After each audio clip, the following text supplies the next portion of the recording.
How's it going? Thanks, Mike. Get them warmed up for me. Appreciate that. God has this weird thing he does. When you speak a lot, God has this thing about making sure that he reminds you or lets you live what you're talking about before the message. Every week, you can count on it. My wife can tell you, we've been at this 30 years, and I can tell you every time, I'm speaking on this the week before this is going to happen. Well, today I'm speaking on raising kids, and we done that. You know, we got 3 of them, and they're out, they're grown, they're gone. And so this weekend is my middle daughter's 7th anniversary. And so guess who got the grandkids last night? So we get this quick reminder of what it's like, and you find out it's real. I gotta tell you, it's not that I'm a judgy person, but you know, when you got your grandkids, you do find out what your kids are not doing right. You find the flaws, because last night I'm trying to get the 2 older ones settled down. So we're upstairs, and I've got 2. They're 5 and 3, and I'm trying to get them settled. And so I put on something on TV for them to watch to settle them down. I'm ashamed to admit this, really am. My grandchildren have almost no appreciation of Clifford the Big Red Dog. Matter of fact, TJ, the 5-year-old's like, "That's old, Papa," because it doesn't fill the screen, you know. So we'll be having talks with them later. But you also find out there might be some areas where, I mean, not as humorous, where you find some areas where I don't know whether they need specific help or whatever it is. But we wake up this morning, and Emma, the 3-year-old, got in bed with us last night, which is perfectly normal for a 3-year-old. And at 3 in the morning, she came and got in bed with us. And this morning, about the time for me to get up, in other words, my alarm's been going up for about half an hour, and it's about time to get up, and she wakes up and sits bolt upright and says, "It's Christmas." And I said, no, today's the day we're decorating the Christmas tree. She goes, "Okay, Christmas tree." And she jumps up and runs downstairs, and I said, "Oh my gosh, are my children raising a morning person?" I don't know what kind of therapy there is available for that, but there will be conversations about that as well. I love talking about kids. I loved raising children. I love being a grandparent. I'm not the greatest person in the world with kids, but I like them. I like them as they get older and can talk to me more. But every year we talk about how do you handle kids, how do you raise kids, and the Bible is just full of advice, very, very good advice on how to raise kids. Now today we're going to end up in Ephesians chapter 6, but if you want to work your way to that text, there's a lot of stuff. We read something earlier Jose did from Deuteronomy, which is outstanding, and I may read it again. It's so good. The book of Proverbs is just dynamite when it comes to raising kids and handling finances and family stuff. Matter of fact, if you're wanting to sort of take your parenting and marriage up a notch, let me give you a challenge for next year. Next year, for your New Year's resolution, I'll give you an easy one that'll be really powerful in your life. Take the book of Proverbs. It has 31 chapters. As a couple, read it out loud together, 1 chapter a day for the entire month of January. You may love it so much you may carry it on. It doesn't work as well in February because 31 chapters in 28 days gives you some challenges. But it is an awesome thing to do, to just read that book together a lot. That'll do as much, okay, that'll do more for you than the message today will do for you. But stay. Anyway, Ephesians chapter 6. Ephesians chapter 6 contains something. I said the Bible's just full of stuff about families. Ephesians 6 is one of 3 what we call household codes. It's where authors, primarily Paul, occasionally once Peter, they sit down and write out, okay, if you want to have a family that works, here's how. They don't spend a lot of time on it. Each nugget is like 1 verse on each topic, but each one is powerful. And so I want to read a good chunk of the Ephesians 6 when it comes to actually being a parent and being a child for that matter, because it starts out, "Children, obey your parents because you belong to the Lord, for this is the right thing to do. Honor your father and mother. This is the first commandment with a promise. If you honor your father and mother, things will go well with you, and you will have a long life on the earth." Now, let's pause for just a second. That's not your part if you're a parent. That is written to the children. Okay? That is their obedience. A lot of times, I know parents who they come in and say, the Bible says to obey me, and they stop. And they don't read the next verses which talk about them. Because you have the power as a parent to choose how easy it is and how motivated your children will be to obey you. You can also choose whether or not you're going to teach them in a way that is in line with what God's principles are, because I tend to be a little honest on these weeks. Our tendency as parents is to teach according to what is easiest for us. Obey because it makes my life easier. Which, as we'll see in a little bit, is a really, really crappy way to raise kids. Okay? A lot of parents do that. A lot of people are like, what makes my life easy? Do that. Wrong answer. Let's see what it actually says to parents. It says actually to fathers, but it means both. Fathers, do not provoke your children to anger by the way you treat them. Rather, bring them up with the discipline and instruction that comes from the Lord. And right there, those are your two words. Discipline, instruction. Discipline, instruction. Discipline, instruction. Can I point something out to you? Most of you pick one word or the other. Some of you are disciplined parents. Do what I say. Period. Some of you are instruction parents. Now, here's why you need to do this. There's a time and a place for both of those. But if you don't get the time and place right, and if you're not doing discipline and instruction, you will end up with a frustrated child, which is the point you're not supposed to do. Don't provoke your children to anger. If you're not teaching them the right way, discipline and instruction at the appropriate times, you will end up with children who are provoked to anger, or as another place says, they're discouraged. Some of you guys have discouraged children, and you know what happens to discouraged children? They turn into rebellious children. You discourage a child, they will either turn completely off or they will turn completely away from you. So how do we prevent that? Okay, I'm just going to talk you through some real basic stuff today. Hammer it out, give it to you as simple as I can. I will start by saying there's three words that these drive how well you parent. And the first of those words, the three successful words, the first is selflessness. Like I just told you, there's that whole tendency to parent according to what's easy for you. Anybody do this? I remember doing this because I have a thing where if I say it, it's going to happen. That's a very good thing for parents. If I say, if you do this, the result will be this. If I do this, the result will be this. You ever tired and you don't want to have any results? I call it recliner chair parenting because it's getting later in the evening. You're kind of settled in, and I used to be I don't spend as much time as my recliner as I used to, but there is a point at which the evening has come, dinner has been served, and now I am in the upright and locked position in the recliner. Anybody there? We have moved from children's TV to parents' TV, right? Anybody relate to this stuff? I am in upright and locked position. The TV is on parent TV, not child TV.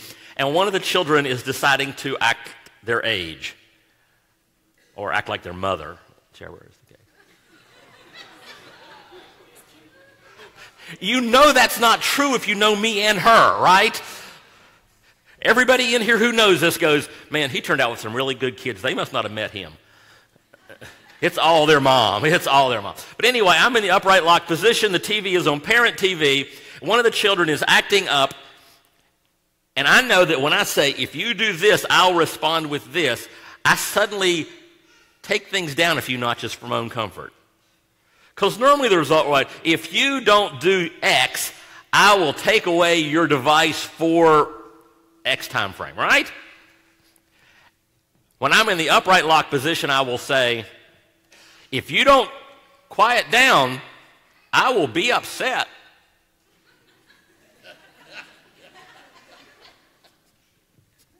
I will be frustrated with you. That is selfish parenting. I speak from experience. That's from me saying what I say I'm going to do, but I don't want to do anything, so I'm not going to say anything. It's interesting because this household code from the book of Ephesians that Paul wrote, it starts out with a very, very specific verse that says about that. It says further, submit to one another out of reverence for Christ. You guys ready? You parents ready for this? That is instructing you at a certain level to be submissive to your children.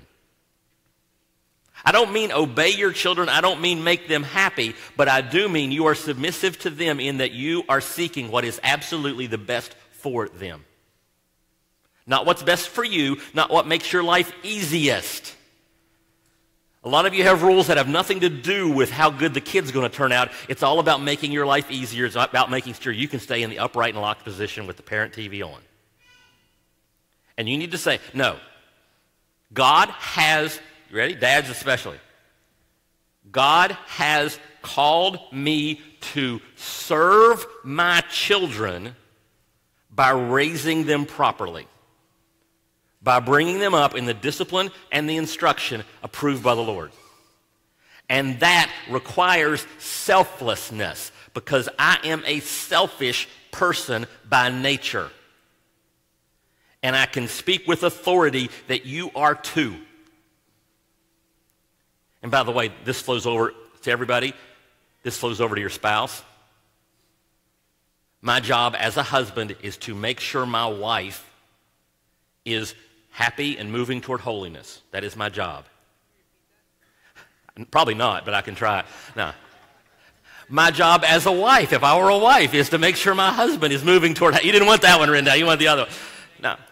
Yeah, yesterday I came and we had the vendor fair, and just some advice if you have anything to do with it next year. If you can find some testosterone booths, that would be wonderful. That would be just. I mean, I come in, I look around immediately and go, yeah. I got to do that pastor thing where I walk around and smile and shake hands a lot. But I also donated, I'm going to support things. So I bought some raffle tickets. And so I come in and I get the raffle tickets. And I didn't go, well, first ticket I gave away was for a jewelry place. Right? There was right beside the door. My wife's looking at jewelry. I come in, I put my first ticket in that jewelry thing. Why? Do I want the jewelry? It's worse, guys. It's worse. It wasn't just jewelry. It was jewelry and soap. Okay, you feel testosterone flowing out of your body while you're standing at that booth. But my wife loves that stuff. My job is to make my wife happy and holy, not to find the thing that I'm going to like best. I drop a ticket in that one. That's the first ticket I dropped was in that jewelry thing. And as it turned out, we won that one. So they come to I don't know, I could be wrong, the most frou-frou booth in the entire setup. And they call, okay, the jewelry and frou-frou basket goes to Pastor Steve. And I'm like, really cool. I'm happy about that, because my wife's happy about that. And you guys know how that goes, right? If mom ain't happy, ain't nobody happy, right? I got a very easily happy wife, but, okay, I walk in the room, I decide this is going to be for her, not for me, and I go around and find the 6 things that she's most going to like, and I drop off my tickets. Because that's how it works to be selfless, to submit to one another out of reverence for Christ. And we do that with our spouse, wives for husbands, husbands for wives. We do that with our children. We do that with our grandchildren. What is best for our grandchildren? Because, this is hard to say. If your son-in-law wants to raise a morning child, you just got to suck it up, folks, and say, that's best, so I'm going to submit. Okay? So the first word for becoming the kind of parent and person you want to be is selflessness. The second, and this is so crucial, sincerity. Sincerity. There's that verse. I told you this. Colossians has one of the other household codes. It says, fathers, do not aggravate your children or they'll become discouraged. You know what discourages children more than anything in the world? Insincerity. Hypocrisy among parents. I guess the number one reason I am standing here teaching you about the Bible is, of course, God's Spirit works in me and God calls me to it, all that, the divine aspect of it. The number one human reason I am standing here doing this is because of my dad. I've told you the story before, and I won't go into it here, but I watched my dad when I was like 18, 19 years old.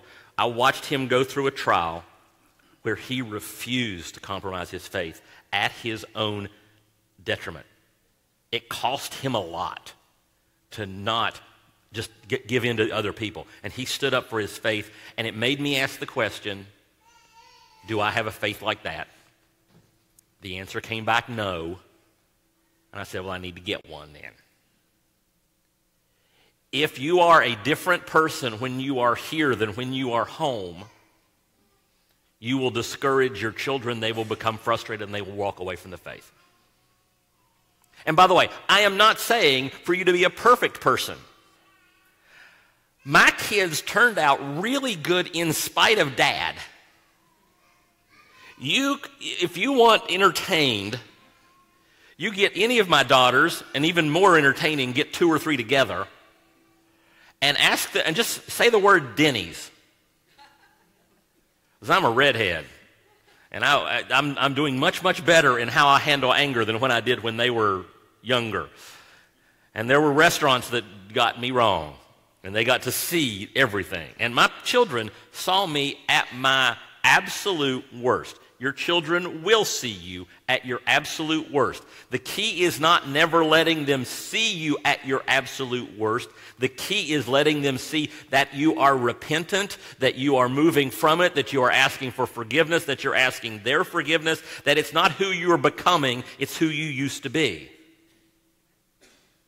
And if your children can see God working in your life in tangible ways, that will be an incredible statement to them about the power of having Jesus Christ in your life. And if you are showing up in church and being one person and going home and being somebody totally different, you will speak that there is no power of Jesus Christ in your life, and you will turn your children away from God. I can guarantee you that will happen. Now, I'm not saying every child that's walked away is because the parents aren't sincere. Kids have their own decisions to make. But if you are not sincere, if you are a hypocrite, you will turn your children away from God. Period. Some of you could testify to that, couldn't you? Some of you in this room are Christians in spite of your parents, not because of your parents. Do not be that person. Okay? Was that deep enough for you? That should have been heavy enough. All right, third word. 3 words key to successful parenting: selflessness, sincerity, and strategy. Strategy. I'm a fan of strategy. I'm a fan of figuring out what I want and going after it. I have story after story where I have decided this is what I want. My favorite family one, for those of you who are new, I went back to seminary to do my seminary degree to get ready to be a pastor. I'm in a singles group at the church that I'm attending. In the singles group, there is this one young lady named Kim who barely knows I exist. It is Christmas break. Well, she knows I exist because we're part of this group that's hanging out together. We slowly get this. You know how there'd be like 6, 8 people that do everything together. So I was with this. We were not the cool crowd because I was in it. But it was our crowd. I went home for Christmas. I am not making this up. I went home for Christmas in 1988, and I said, if I play my cards right, I can be married to Kim by next Christmas. We had never been on a date. Okay? We'd never spoken on the phone. Nothing. We knew each other because we were part of this same group of about 6 people. I had to wait my turn because Eddie was already trying to date Kim, and bro code. Right? He's got dibs. So I had to watch that, and it played out in January. She shot him down. Ooh. Oh boy, did she shoot her. She shoot him down hard. Next. asked her out to a Valentine's Day dinner at the church. We were engaged in June. We were married by Thanksgiving. We weren't kids. We were in our mid-20s, so it was, it's the time I know what I'm looking for, and that's it. Okay? So I have an ability to say, this is what I want, and come up with a strategy to get it. So she thinks it's all about love and stuff. Don't tell her that I said, I'm going to love that one. And anyway, strategy means I am deciding how I'm going to raise my kids. Can I be really honest? A lot of you new parents, what's your strategy right now? Survive. Let's not die. Okay?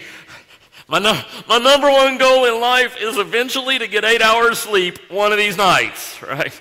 That's the sum total of what you're about right now. And then after the first strategy is for you to survive. What's the second strategy? For them to survive. For them to not kill themselves, choke on something, fall down something, get run over by a car or whatever. That's your number one. Okay, you need to decide as a couple, what's our goal? What are we shooting for? Because if you're not shooting for anything, you fall into the selfish parenting where all we're doing is making our lives as easy as we can. Now, Kim and I, we didn't have a complicated strategy for our girls. This was not complicated. We want to raise people we would like to be friends with. That's it. That was the sum total. And of course, because we're really deep in our Christian faith, we wanted to raise Christian people we wanted to be friends with. But now I didn't say we were going to be their friends when they're 7 or even when they're 17. But we want to raise the kind of people we want to be friends with. I mean, we want them to be honest. We want them to stand up for themselves, to take care of their own stuff. We want them to pick up their own messes. We want, because do you guys like people who are selfish and lie to you all the time? Is that what kind of friends you're looking for? No, I like people that I like, and not making this up. They need to have a good sense of humor. This is a true story that you're not going to believe. When Dominique was, I'm not sure, how old had she been? 13, 14, maybe 12. We realized we were not doing a sufficient job on her sense of humor. It was not meeting the standards that I have for a sense of humor for one of my children. I'm not making this up. So that coming summer, we sent her away to humor camp. That's also known as my family. We sent her to intense humor training with my dad and my little brother. We sent her up in West Virginia in the middle of nowhere on top of that mountain, and the only people there was to talk to was my dad and my little brother. And she came home a different person. That was one of our goals. And I'm not even making that up. It's funny, but it's true. That was part of it. I said, Dad, because she was going to stay with him anyway. I said, Dad, her sense of humor, she's not quite there yet. You got to work on that. So they did. You can, if you know her, she's got a great sense of humor now. Oh yeah, that was not an accident. Okay? The book of Proverbs puts it this way: direct your children onto the right path, and when they're older, they'll not leave it.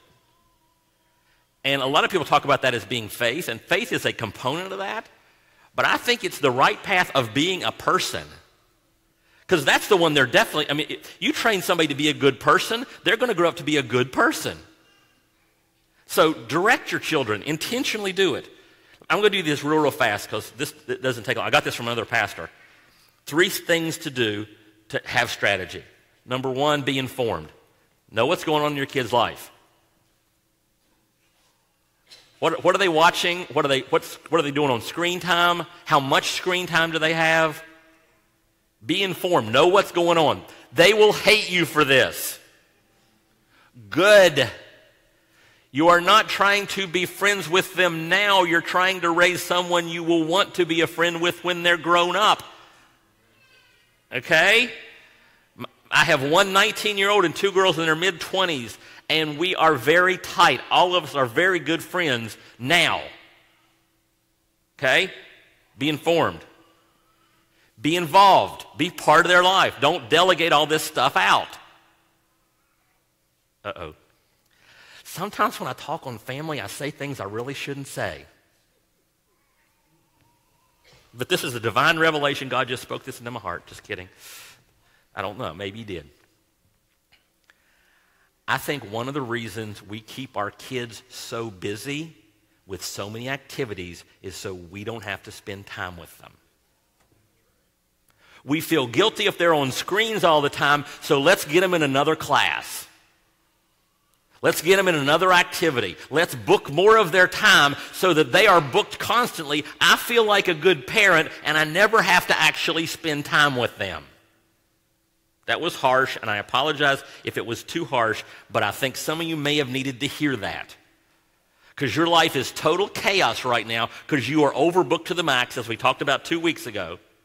And one of the reasons is you don't want to take the time to actually invest in your children yourself, and you're farming that out. You're outsourcing raising your children. Okay? Be informed, be involved. I'll be nice, probably. Be in charge. Like I said, your job, in our case, we wanted to be their friends when they grew up. That meant we were not always their friend when they were not growing up. There was, my kids have grown up, they're used to this, and now they're in their 20s, so they don't care as much. We figured out each of our kids. We figured out how to deal with each of our children. Nikki was our oldest and was our biggest challenge in a lot of ways. Dominique, if you know Dominique, there was a challenge there, but that was a different method. Nikki, if you're watching online on the other thing, I apologize if you don't want to hear this story again. But she usually goes to the cafe. Nikki, I don't know where she got it.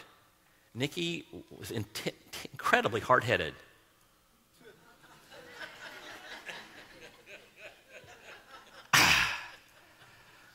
And she would get head down a bad path, and her mother and I could see that's a bad path, that's a bad path, that's a bad boy, that's just a bad path. And the farther she got along, the more she would just blow up. And this is when she was little. I mean, even a little on up, she would just bow up and get stubborn and stubborn and stubborn. And we're like, what do we do? And we had to bring out, and I'm not advising this, I'm saying this is how we did it. I had to turn on the redhead.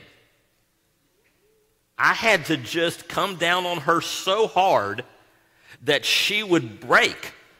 To where not physically, but I would get her to the point where she was just sobbing. Because I didn't like using it, but I didn't know what else to do. And she would break down and start crying, and I would leave, and her warm, gentle, loving mother, which is, if you know Kim, that's Kim's zone right there. Kim would come in, and now Nikki was ready to listen and ready to talk, and Kim could talk her into a much better path and much wiser decisions. That would happen on at least, and I would say an annual basis with Nikki, where we would have to go that path because we were in charge. You're not doing something that stupid right now. Whether it's 5-year-old stupid or 15-year-old stupid, you're not doing that because I'm in charge. I'm paying the bills around this place. Your mother and I are in charge. You're not in charge. If you're paying your own rent, you can be in charge then. And you know what that'll do? If you're informed, involved, and in charge, let me tell you how this works. If you're informed, in charge, and involved in the right way when they are younger, even as they go into their teen years, you know what happens when they're in their 20s? Do you know who they call for advice? Us. They still call mom and dad when they need advice. Why? Because we've invested their entire lives in them. And they know that we have what's best for them at heart. They know that. Okay, does that make sense? So, let me give you some pieces of strategy, just a couple more things, although I may go and go. Let's go. A few weeks ago, I talked about this when I was talking about time. I said success as a person requires recognizing your season, your situation. Because that being in charge, there's a crucial component to being in charge. I hate it. Oh, I can't believe I'm going to say this. I'm going to put this up here, and then I'm going to say something, and we're going to regret it forever. It says, for everything there's a season, a time to every activity under heaven. I hate saying this. Oh, this hurts me. Kevin Sweat, this hurts me. This hurts me in a way I'm not sure I've ever hurt myself as much as that. Because you've heard of football, and you've heard of, I hate this, the New England Patriots. And you've heard of Bill Belichick, right? And I am not just so you know, I'm not a fan. That man always knows the situation he's in. He always knows who his opponent is. He always knows what their weaknesses are, what their strengths are. He always programs directly to that, and he just keeps winning. He's not concerned about who his players are. He's going to win games. He's always aware of his situation. Everybody else falls into other traps, and they forget who they're playing that week, and they lose.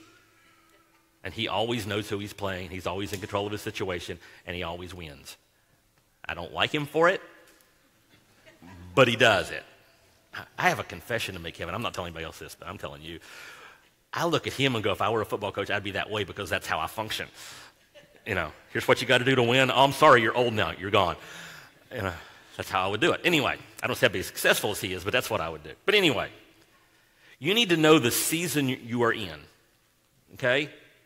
Because strategy follows stage. Strategy follows stage. Your strategy changes with your children based on how old they are and what stage they're in, because what works at one age will definitely not work the other way. We talked about earlier how you can exasperate your children. Treat them like they're in the wrong stage. That is the best way to exasperate a child. Ask a 3-year-old to do what a 7-year-old can barely do. You'll exasperate that child. Treat a 17-year-old like a 7-year-old, and you'll exasperate that child. Period. So, there are 3 stages. Stage 1. Stage 1, you drive their decisions. Drive their decisions. They do not have a say. Can I be real honest with you guys? How many of you parents give your kids a choice whether or not they're going to brush their teeth?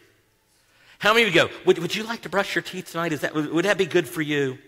How do you feel about brushing your teeth? No, the toothbrush is here. The toothpaste is there. I went out last night and bought toothbrushes so my little grandchildren could brush their teeth because Sierra forgot to pack. I'm sorry, Sierra, for telling everybody in public. Okay? Because they're going to brush their teeth. We're not voting on this. They're going to eat vegetables. They're going to go to bed at a certain time. They're going to get up at a certain time. They're going to go to school. They're going to learn. They're going to make appropriate grades. And they're going to come to church with me. If it's an important decision, I do not let my 7-year-old vote on it. Isn't that just, name one important decision you're letting a 7-year-old make for you. And if you can actually name something, I have appointments in the office, just contact Nancy and she'll set something up so I can smack your head. Because intelligent human beings do not let 7-year-olds make life-changing decisions for them, and your faith should be one of the biggest life-changing decisions that you have. Jesus died for you so you could have a relationship with him and grow into all that he created you to be so you can do all he created you to do. And you don't vote on whether or not your kids play along when they're little. Does that make sense? That's the first stage. First stage, get your butt in the car. Okay? Now, second stage, direct their decisions. Second stage is when they start asking intelligent why questions. Okay? Call them authentic why questions. Now, I'm not talking because your 3-year-old is asking you why questions. Why is the sky blue? Why are we driving this way? Why is that upside down? Why? Those are, I don't know what those are. That is curiosity just spouting, and I don't know how to handle it. You just got to live with that. That's a stage of life you endure. Okay. There comes a point, though, where they're asking the why questions, and the why questions have more depth to them. That's where you have to be involved in your child, listening to your child. The why questions start to change, because when the why questions change, everything changes. See, and here's where you need to know this, because now you're starting to get into a lot of times this is like the early 10, 11, 12, 13, 14, this stage. Now, as I'm helping with their decisions, as I'm kind of directing their decisions, I'm not changing my mind about anything. You're still brushing your teeth, you're still eating vegetables, and you're still getting your butt in the car and come to church with me. Okay? But when they say, why are we going to church, we're going to sit down and we're going to answer those questions. We're going to work through those questions. And if they have a doubt, cool, I got doubts. Anybody here not got doubts? I got doubts. Let's talk about them together. I did 2 or 3 things right as a parent. 1, married Kim. That's number 1 with a bullet.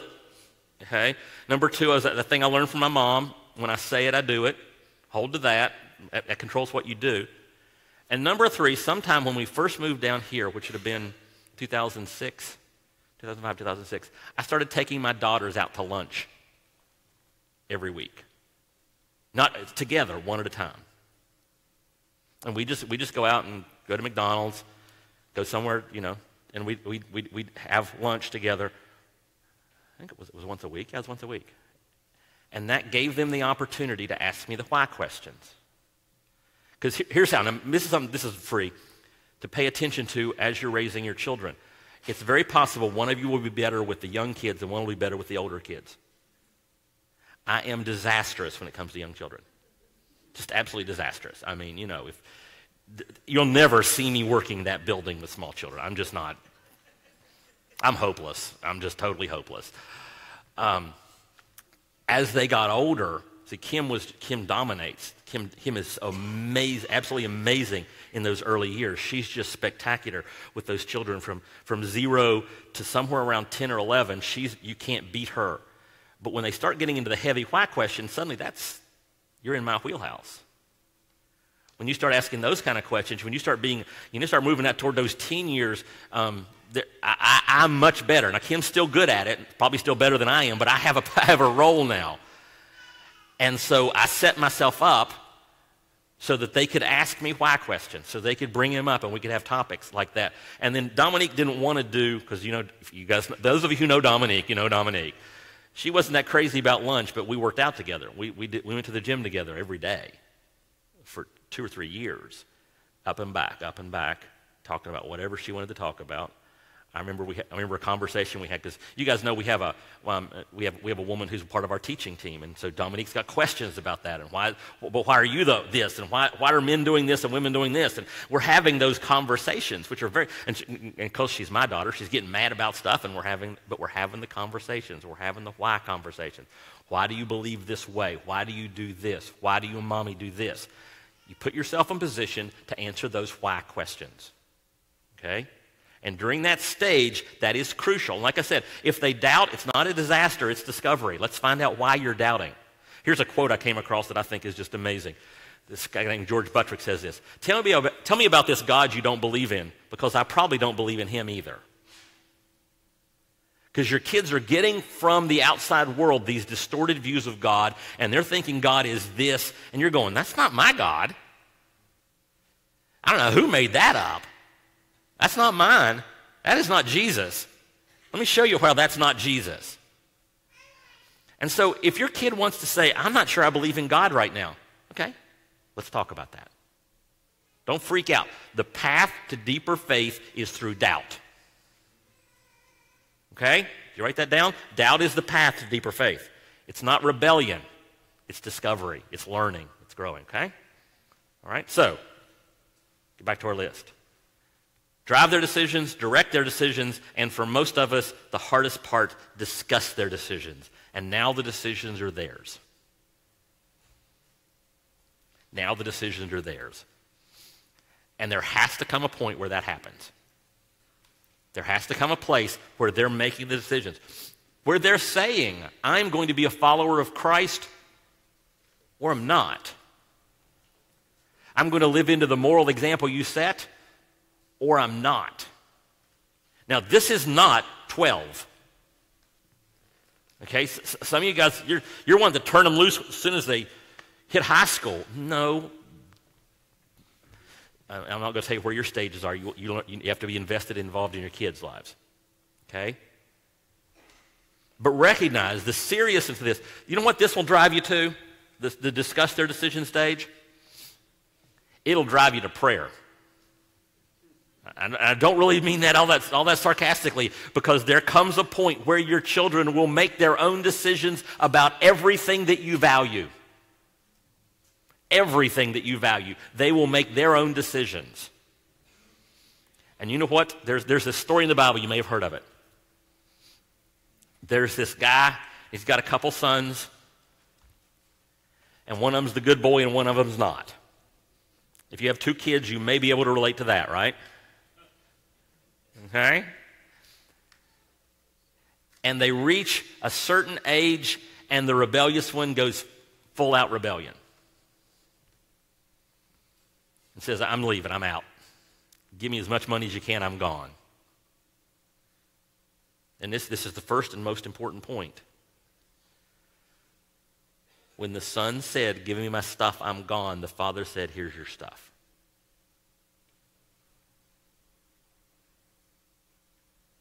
That can be, probably will be, if it ever happens to anybody in this room, that will be the hardest decision you will ever make. Here's your stuff. Not mean, this is what you want to do. This is the decision you're making. Let's talk about it. If you're sure this is your decision, here's your stuff. In this case, you guys know I'm talking about the prodigal son. Most of you do. The son goes away and lives as against his father's principles as it is humanly possible to do. He degrades his father by his lifestyle. He lives the exact opposite of everything that his father believes in. But one day, the Bible says, he came to himself. Wonder why he came to himself. Can I tell you, I know it's a fictional story that Jesus told as an illustration, but in the real world, because you'll hear this story repeated frequently, in the real world, you know why the boy or the girl comes to themselves? If you go back and look, you'll see because in stage one, when they were little, the parents didn't ask their opinions on important decisions. They taught them what they believed by living them in front of them and with them. And when the child started asking why questions, they weren't upset by the why questions. They explained the why questions and gave a good defense of the faith. The Bible says to give to anyone a defense for the reason for what you believe, and that includes your kids. And the Bible says that the son came to himself and he went home. And this is one of the most beautiful stories in the Bible, maybe the most beautiful story in my opinion. Because the son is coming around to get to see his dad, and he's worked up his speech. And he says, Father, I've sinned against heaven and in your sight. I'm no longer worthy to be one of your sons. Will you make me as one of your hired hands? Can I just work on the farm? And he works on it the whole way home. Father, I'm no longer worthy to be called your son. Make me as one of your hired hands. Father, I'm no longer worthy to be called your son. Make me as one of your hired hands. Father, I'm no longer worthy to be called your son. Make me as one of your hired hands. And the Bible says that the boy crests the hill to where he can be seen. And what's the dad do? You might know this story? He sprints. Old man sprints, but sprints. And he grabs the son who stinks of all the things he'd done wrong. And he grabs him and he holds him and he barely lets go.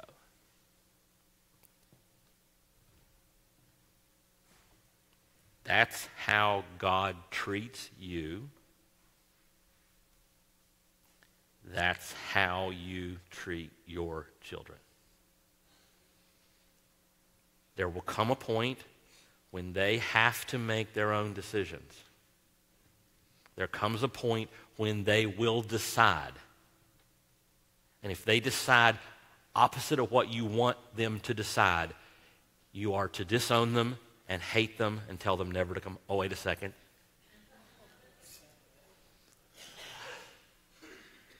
That's almost exactly opposite of what Jesus said to do. I know Christians who've done that. I know Christians whose kids have turned the wrong way and they have disowned them and denied them and talked bad to them and said, don't come home. And in that doing that, they have denied the Jesus who saved them. You know what my children can do to make me not love them? Pardon my French, not a damn thing.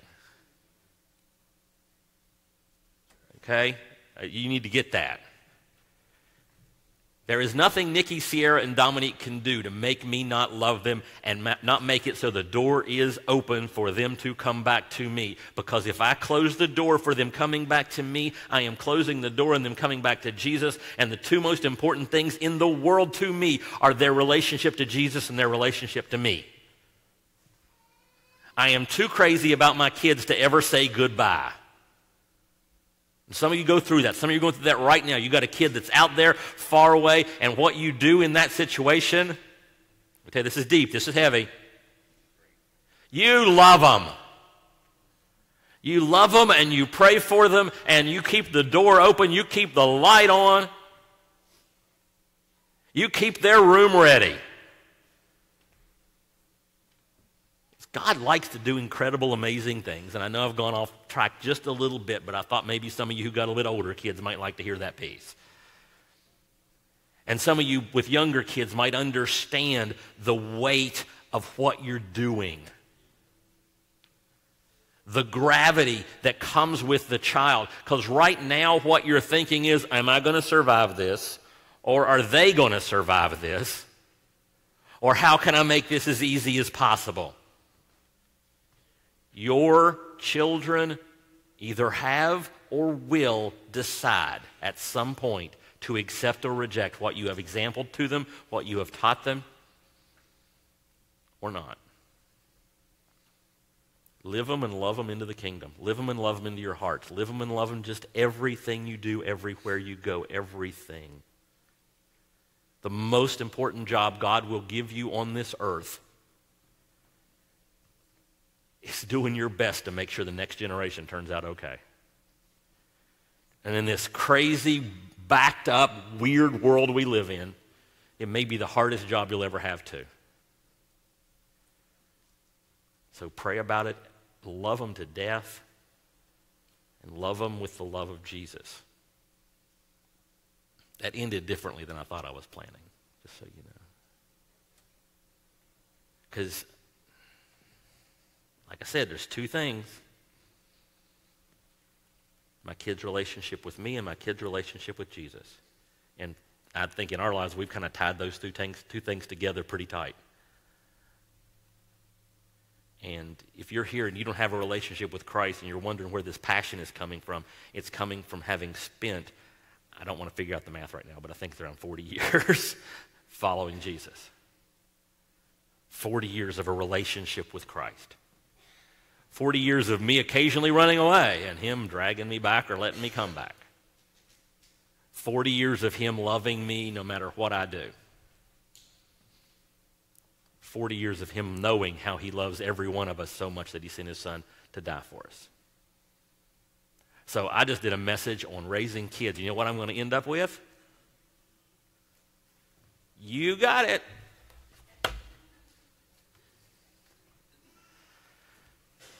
Because, can I tell you something that's happening right here, possibly in this room right now?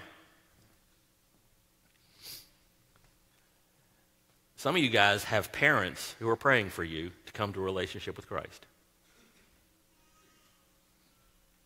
Because, you know, we got like 7 people from North Carolina in this room right now. You know, the rest of you guys from everywhere in the world, and you have come from all over the country. And some of you, can I be really blunt with this? Some of you joined the military as a way to get away from your parents. Not all, some. And some of you have been running, just like the prodigal son, you've been running away from God for years now. And one of the coolest things about God is you can run away from him for years and years and years and years and years and years. And you know what he does when you start back? He runs to you. And some of you, your parents are praying, and God is waiting for you to turn back to him. And if you'd like to talk to somebody about having a relationship with that kind of God who waits for you, who models this for you, who loves you that much, at the end of the service, all we ask you to do is pick up one of these blue bags. There's some on the end of the stage. There's some on those tables in the back. If you want to have a conversation about having a relationship with Christ, you just pick up one of these bags, and if you wait around till after the service, we'll connect you with somebody. If you want to do it during this next song, you can grab it and go to one of the people who will be lined up around the outside of the auditorium, and they'll unpack the bag with you and show you how to have that relationship with Christ. If you have a relationship with Christ, what's next? Baptism. We announce it. We celebrate it. We had a woman, did you saw the video, right, where we pick her up to baptize her. We had a guy a few years ago we were baptizing because he wanted to announce to the world he was a Christ follower. He was a quadriplegic, older gentleman, big guy, not fat, but just tall. He was like 6'2", 6'3". It took 4 of us to help him announce to the world he was a follower of Christ. So if you want to do that, let us know. It's baptism@SpouseSprings.org. It could be something we talked about today you'd like to pray about. That's what those people are lined up around the outside of the auditorium for, is for you to either unpack a blue bag with them or just pray with them. Anything you want to pray with them about, it's totally confidential. They'll be glad to pray with you. If you want to pray by yourself, we've got a cross right there in the corner. It's a great place to just go during this next song and just talk to God about anything. Maybe about parenting. I'm not telling you what to do, but some of you may want to grab your spouse by the hand and go over and pray for your kids. I don't just suggest, just putting it out there. Maybe you want to take communion to remind yourself of all that God's done for you. We've got a communion station, one in the back, one in the front. That's another thing. Maybe as a couple, if possible, might be worth thinking about. Also, if you want to start stepping into all that God's designed you to be and want to make this church part of it, we have our step classes. Tonight is step 2, right? You have step 2 class. Pastor Barry will be teaching that one on growing into the person God designed you to be. It's in the Steel Fortress at 6 o'clock. Child care is provided. Just show up. Great class. You'll love it. All right, I've challenged you, made you laugh a little bit, but I've pointed you in the direction I think we need to be going, right? And for some of you, you've already done it. Now you're praying for grandkids, but it's tough, isn't it? So I think the proper thing for me to close with would be for me to pray for you guys, those of you who are parents and grandparents and kids. So let's pray. Father, I thank you for the challenge you lay on us as parents. I thank you for the opportunity and the privilege to watch people grow into the people that you designed them to be. And Father, for the ones here who have the little ones and they're just starting the process of directing those children, give them strength and wisdom and selflessness to do it right. For those who are in those middle stages where they're having to answer some really hard why questions, where they're having to look at the way they live their lives as modeling, pray for them, give them wisdom and strength. Father, for those who are letting the kids make their own decisions, which is really hard, give them the strength, give their children wisdom to follow the path they should follow. And Father, I want to take just a second for the ones who they've got a prodigal child right now. They've got a child who's walked away. And they would love to run back to that child. Help them to keep the door open, help them to love, work in that child's heart, that grown child's heart. Lord, do some miracles in the families here today. Restore some relationships. Advance your kingdom. And do some things in our families that are so big, only you can get credit for. It's in Jesus' name I pray. Amen. Would you stand with us?